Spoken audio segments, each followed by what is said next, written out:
Welcome to Adventist News Views, your video source for the latest news and insights shaping the Adventist conversation.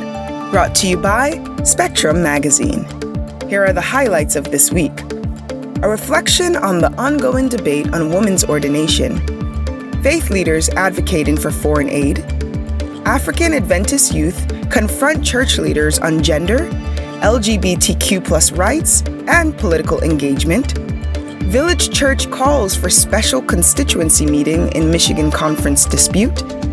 Walla Walla University students walk out in protest of LGBTQ+ policies.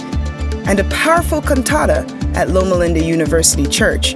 Plus, our latest Spectrum Journal, podcast, and video of the week. First up, in a powerful reflection, Bonnie Dwyer revisits the decades-long and frustrating history of the Adventist Church's resistance to ordaining women, despite extensive study and advocacy efforts spanning decades.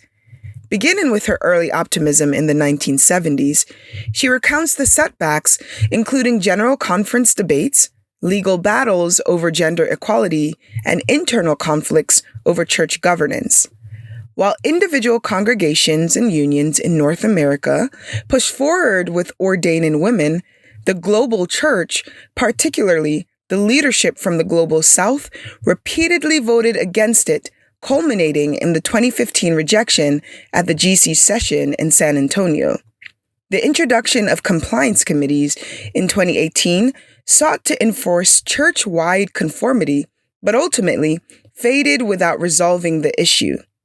Despite these institutional barriers, Dwyer highlights the unwavering presence and contributions of women pastors, theologians, and leaders who continue to serve faithfully.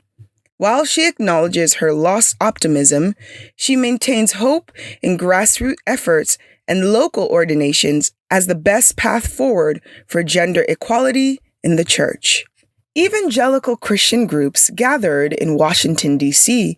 for a prayer vigil for foreign aid, urging Congress to reinstate crucial USAID programs cut by the Trump administration. Speakers, including faith leaders and humanitarian organizations like World Relief and ADRA International, highlighted the devastating impact of these cuts on vulnerable populations worldwide. James Standish of ADRA emphasized that foreign aid comprises less than 1% of the federal budget and urged believers to share their blessings. While acknowledging flaws in the system, participants argued that slashing aid programs was a moral failure and called on lawmakers to take action. The 2024 Pan-African Youth Congress, PAYC, held at Babcock University in Nigeria, brought together thousands of Adventist youth from across Africa for a week of spiritual revival and critical discussions with church leaders. In a bold and revealing Q&A session, young Adventists confronted their leaders on pressing issues such as gender equality in church leadership, LGBTQ+ inclusion, political engagement, resource distribution for evangelism, and financial transparency. Key church leaders, including West Central Africa Division President Robert Osei Bonsu and General Conference Youth Director Busai Komalo, responded to tough questions, often affirming existing policies while acknowledging the need for change.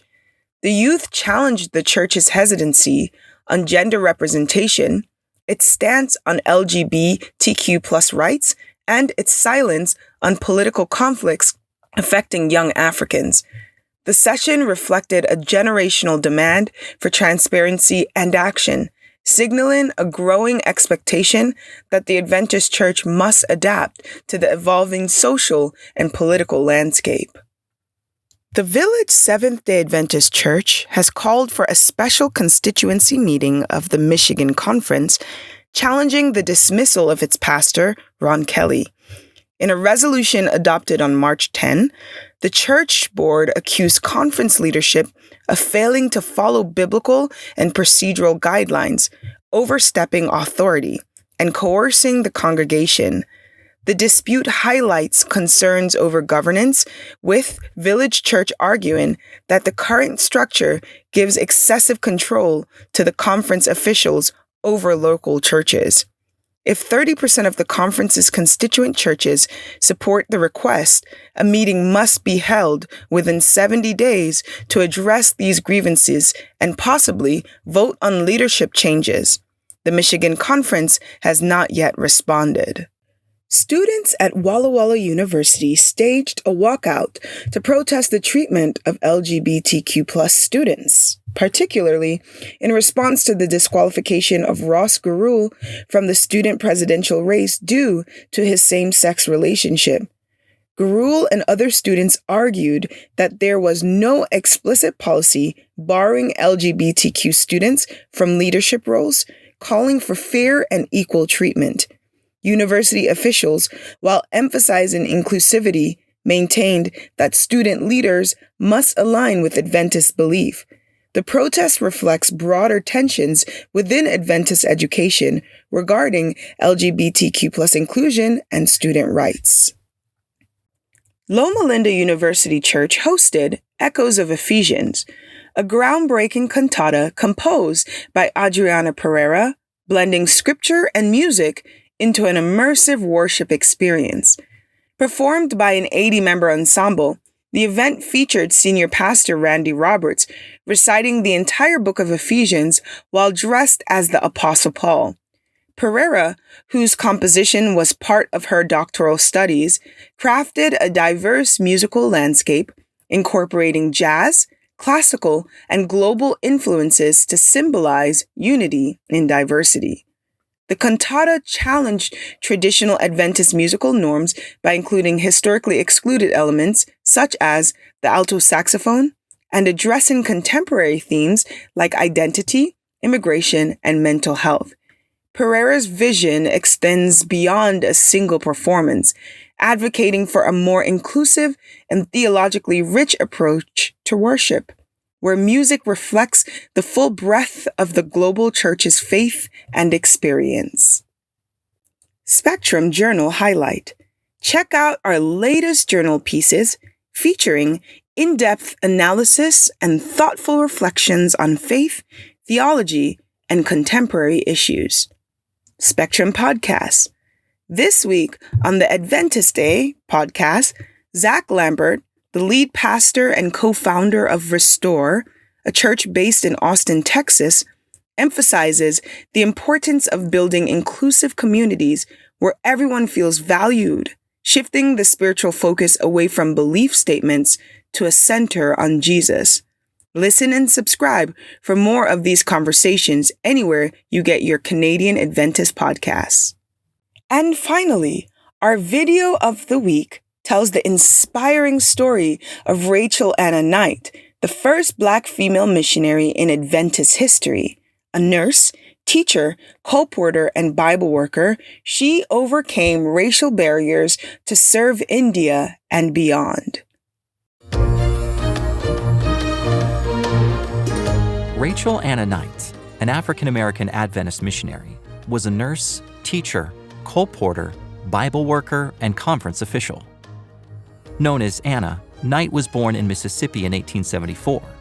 Her father, a white farmer, had fought as a Confederate soldier in the Civil War. Her mother was an ex-slave. Knight lived with her large extended family in a one-room cabin. Knight couldn't attend the local school because of her race, so she learned to read and write by bartering for books with her white cousins. She would help them with their chores in exchange for lessons. One day, an Adventist salesman came to Knight's home. Knight acquired some Bible lessons and spent the next 6 months carefully comparing them to the Bible. She fell in love with Jesus and decided to join the Seventh-day Adventist Church. The closest church was some 400 miles away, but Knight was determined to reach it. To buy a train ticket, she sold half a bale of cotton, her share of the year's crop. There she was baptized in a creek on a cold, rainy day in late December. A loving couple opened their home to Knight and arranged for her to attend Adventist schools. In 1898, she earned a degree in nursing from Battle Creek Sanitarium. Then she returned to Mississippi, where she started and ran a mission school. In 1901, Dr. Kellogg, manager of Battle Creek Sanitarium, asked Knight to serve as an official delegate at that year's General Conference session, representing the self-supporting medical missionary work done by the sanitarium's graduates. While there, she accepted a call to be a missionary in India. She became the first Black female missionary sent by the Seventh-day Adventist Church, and the first sent to India by any denomination. Knight first worked as a nurse in India at a sanitarium in Calcutta. Then she was transferred to the mission station at Karmatar. The station operated a school, small orphanage, dispensary, and printing press.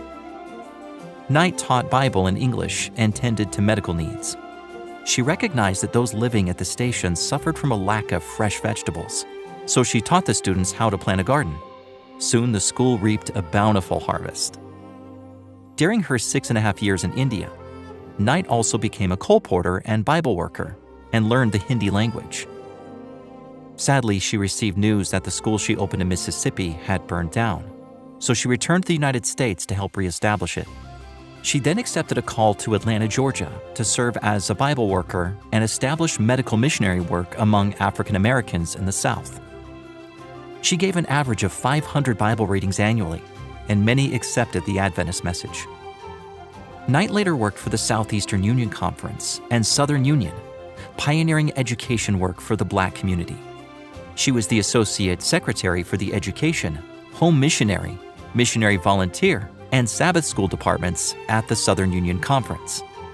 During the last year of her life, at 98, she was president of the National Colored Teachers Association. Knight kept careful records throughout her life. In her autobiography, Mississippi Girl, she summarized her work since 1911. "I have held 9,388 meetings and have made 11,744 missionary visits," she wrote. "My work required the writing of 48,918 letters, and in getting to my appointments, I have traveled 554,439 miles." For more stories about pioneer missionaries, visit the Encyclopedia of Seventh-day Adventists at encyclopedia.adventist.org. That's it for this week in Adventist News and Views. Subscribe for more stories that matter to the Adventist community, and let's keep the conversation going.